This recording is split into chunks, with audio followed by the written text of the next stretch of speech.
prasideda naujas 14-20 metų finansavimo laikotarpis ir neišnaudoti tų teikiamų galimybių, aš galvoju, kad čia kaip ir nusikaltimas būtų.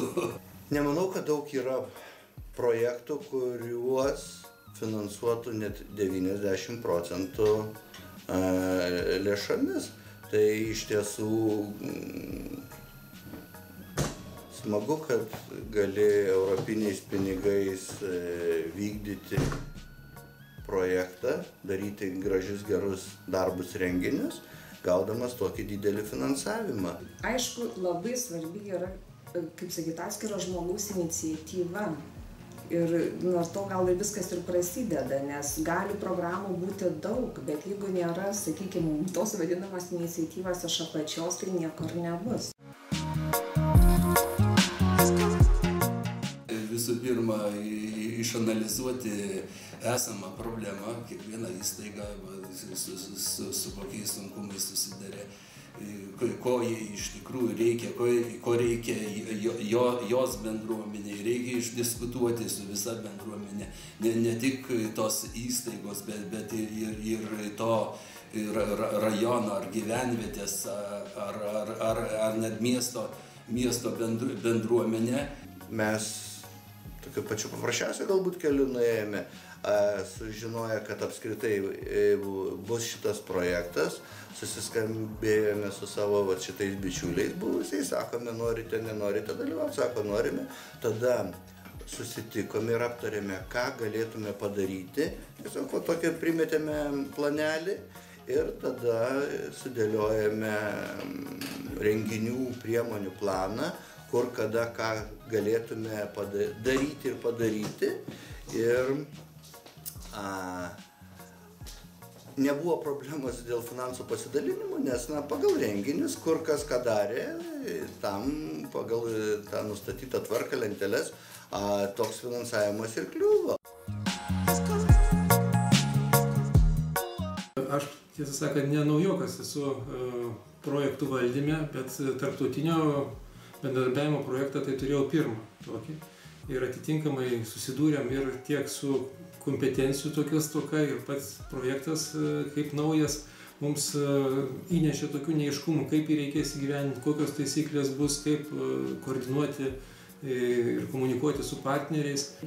Mes tapom laisvesni, tolerantiškesni, atviresni kitoms kultūroms.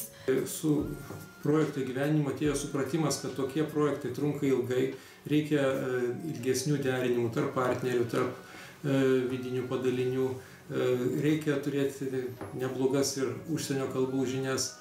Man pačiam teko pasigilinti tiek rusų, tiek anglų kalbos žinias. Čia galima palyginti su tuo, kaip renkiesi ir partneriai asmeniam gyvenimui.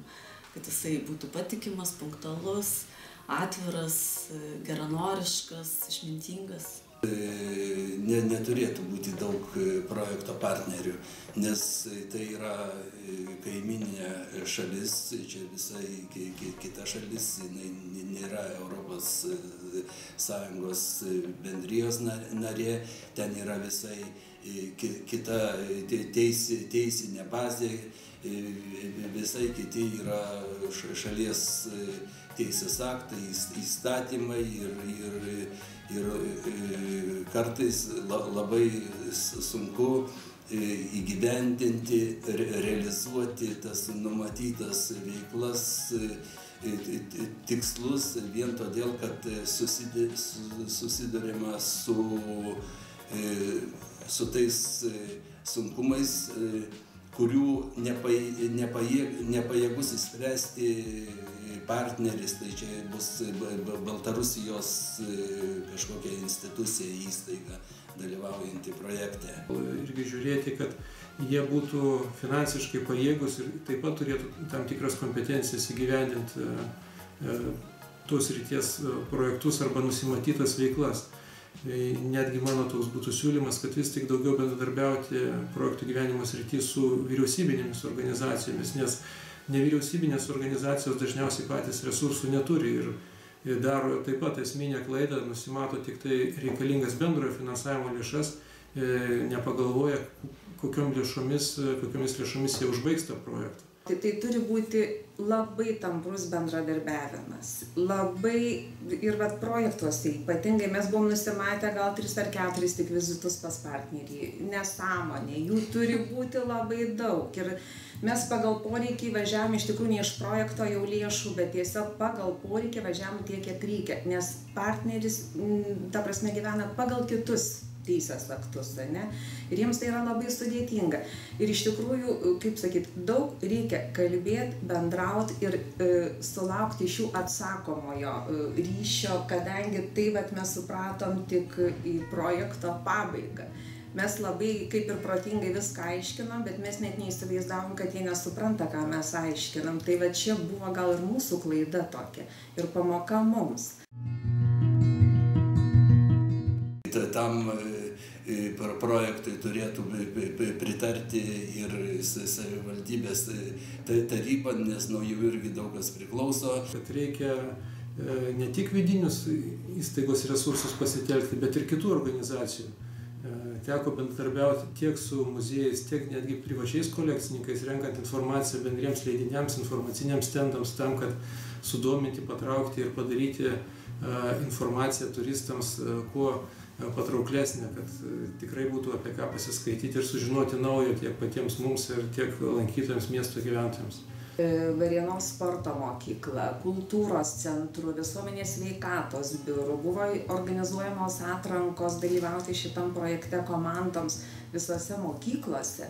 Tai, sakykime, tai mums buvo ir nauja patirtis ir iš tikrųjų, kaip sakyti, ir pažintis, ir susipažinimas su kitų įstaigų veikla. Tai davė daug geros patirties, pažinčių ir mes taip manom, kad ir jiems buvo labai smagu, nes jiems buvo sudarytos galimybės dalyvauti įdomiose veiklose ir pažinti ir baltarusių mūsų partnerius, jų kraštą, nes iš tikrųjų labai daug buvo žmonių nuvykę į Baltarusiją. Nepaisant to, kad mes jau ten turėjom tą didesnę patirtį, prieš tai 2 didelius ES projektus įgyvendinom, bet vėlgi čia visiškai kita programa, visiškai kitos sritys finansuojamos, visiškai kitas darbo principas ir visai kiti tikslai projektų. Ir iš tikrųjų tai, ką mes buvom išmokę su tais pirmaisiais projektais, mes čia net nelabai galėjom ir pritaikyti. Aišku, egoistiškai žiūrint, patarčiau nedalyvauti, mūsų mažesnė konkurencija, bet iš tikrųjų tai palinkėčiau ir patarčiau turėti gerą idėją ir tikrai ją tikėti, trokšti ją įgyvendinti. Labai svarbus planavimas, labai svarbu su partneriu susidėlioti, labai svarbu nusimatyti kuo daugiau rizikų. Bet kokio projekto sėkmės, galima sakyti, pagrindas tai yra kompetitinga visų pirma komanda. Jau reikia sudaryti iš atitinkamų ir skyrių, nes čia reikia ne tik vadybinių, finansinių gebėjimų ir žinių, bet taip pat ir techninio, kas liečia statybos darbus. Atitinkamai turi dalyvauti ir darbuotojai, kurie vykdo statybas, jas prižiūri, nes geriau jau pradžioje išsiaiškinti visas problemas, negu po to galvoti, kaip priduoti pastatytą objektą. Bendradarbiauti su tuo pačiu jungtiniu techniniu sekretoriatu, atvirai, nuoširdžiai, intensyviai klausinėti, ką reikia ir ką nereikia ir tikrai viskas eis sklandžiai. Svarbu yra visada elgtis taip, kad žinant, kad negalėsi pakartoti. Jo, čia gal pas mus buvo tas atvejis, kad mums nebuvo kur trauktis ir mes visada tikėjom pirmyn. Tai, sakykime, tai, ką mes padarėme, aišku, labai buvo sudėtinga, daug buvo tikrai, iššūkių buvo labai daug. Tai ir kaip ir kitiems, tai tiesiog žinot, kad tu turi pasiekti tą rezultatą ir neieškot niekada kaltų, o tiesiog spręsti problemą čia ir dabar. Reikia turėti daug labai apyvartinių laisvų lėšų, nes tiek po pirmos dalies įvykdymo, atsiskaitimo ir antrosios dalies finansų gavimo buvo nemažas laiko tarpas, kai renginiai suplanuoti, juos vykdyti reikia, o finansavimas antroji dalis dar neatėjusi. Mes, pavyzdžiui, pritrūkome išlaidų transportui, įrangai, ženklinimui. Tai teko ir daryti ir ne vieną kartą projekto biudžeto perskirstimus, netgi skolintis, taip mes pavadinom, pinigus iš projekto partnerių. Tai atitinkamai sekančiame, kaip planuot sekančiuose etapuose, reikia kuo detaliau ir tiksliau planuoti biudžetą, numatyti tikslesnės išlaidas ir pagalvoti, kas bus atsakingas už konkrečią veiklą, nes kartais būna tokių veiklų bendrų ir galiausiai neaišku, kas ir kuris partneris tą turi vykdyti, nors atrodo pas visus yra lėšos numatytos, bet vis tiek turi būti vienas vedantysis, kad jis sukoordinuotų visą tą procesą. Neatsižvelgia į tai, kad yra kainų pokytis, kad kinta kainos, valiutų kursas. Jeigu mes pradėjom vykdyti projektą, tai 1 euras buvo maždaug 11 000 Baltarusijos rublių, tai šiai dienai jis jau siekia beveik 25 000. Reikia galvoti taip pat ne tik apie bendrojo finansavimo lėšas, bet ir nusimatyti dalį lėšų daugiau, kurios bus reikalingos užbaigiant projektą, kai dar yra panaudotos avansinio finansavimo lėšos, o dar projektas nesibaigia, reikalinga jau savo finansiniais vidiniais resursais užbaigti projektą ir atsiskaitinėti ir laukti finansavimo grįžimo metus arba pusmetį, čia priklausomai nuo ataskaitos parengimo kokybės. Tai reikia atkreipti dėmesį, kad finansiškai organizacija turi būti pajėgi staigiai suakumuliuoti tam tikrus resursus sėkmingam projektų užbaigimui. Institucijų suvokimas mūsų kardinaliai yra priešingas. Mes suvokiam, sakykime, kaip ir jungtinį techninį sekretariatą, tai kaip savo pagalbininką. Ir net nekyla minties, kad ten bijai paskambinti ar dar kažką tai paklausti. Tai tiesiog imi ragelį ir skambini, jokios problemos. Ir kas labai svarbu, kad visada gauni atsakymą. Iš Baltarusijos pusės jie savo institucijoms tai paskambinti negali, kadangi ten vis tik yra žymiai sudėtingiau ir pas juos yra, kaip sakyti, tik nurodymai, bet nėra patarimų, nėra to bendravimo. Tai sakykime, ir jie tą mato, ir jiems tai yra nauja patirtis. Ir sakykime, tie dabar mūsų partneriai Baltarusijos, tai dabar ne mes jų ieškom, kad jie toliau su mums bendrautų tolimesnėse priemonėse. Bet dabar jie mums skambinėja ir sako, kur dingo Svetlana, sako, kad jau nenori su mumis bendrauti. Bet tai jau yra labai svarbu. Vadinasi, kaip sakyti, ne tik, kad mes projektai gyvendinam, bet mes iš tikrųjų tapom svarbus vienas kitiems. Keista arba neįprasta ir vėlgi čia mūsų darbinėje patirtyje beveik pirmas kartas, kad bendrauji su lietuviais, sakykime, kalbėdamas, bet visa dokumentacija anglų kalba. Aš manau, kad reikia nebijot klausinėti ir geriau iš anksto įsitikinti, negu daryti klaidas, nes visą laiką iš patirties galiu pasakyti, kad geranoriškai padeda, tik tiesiog gal kartais dėl krūvio gali atrodyti, kad užtrunka tas atsakymas, tai nebijot gal primint, klausti ir atkakliai aiškintis neaiškumus. Aš į projektą įsitraukiau jau jam gerokai įsibėgėjus, dėl to pradžioj buvo kaip ir sudėtinga visą tą informaciją apdoroti, bet kadangi byla buvo tvarkingai vedama, viskas kaip ir informacija reikalinga buvo, tik tai reikėjo į ją įsigilinti. Tai toks gal net ir patarimas kitiem, kad būtų tvarkingai saugomi visi dokumentai.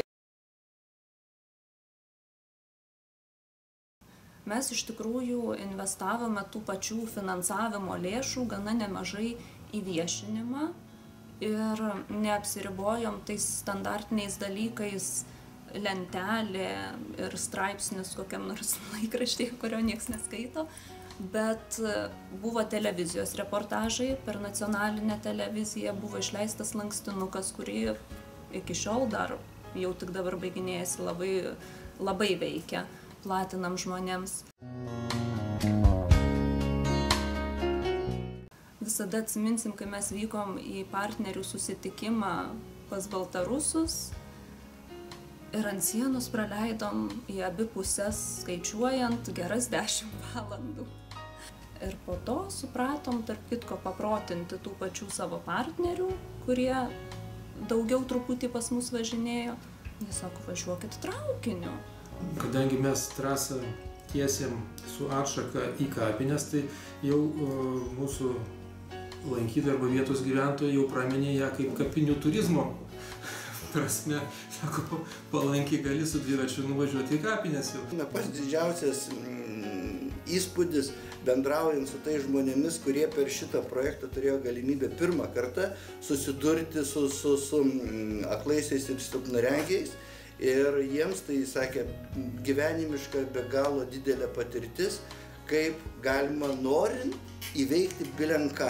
Ir tie vaikai sugebėdavo labai artimai susidraugauti, kad įsiskiriant jie jau vienas kitą apkabindavo, jau net maždaug pasibudžiuodavo. Ten tiek emocijų buvo, kaip ten, sakykime, sakau, nekalbantis baltarusis, tik apart rusų, o mūsų vaikai rusiškai nekalba, kaip jie ten demonstravo, kad čia duobė, čia kažkoks kelmas ir ten jie susirišę rankom buvo, ėjo, tai sakė, fantastika. Ten tų emocijų kunkuliavo, sakė, labai labai daug.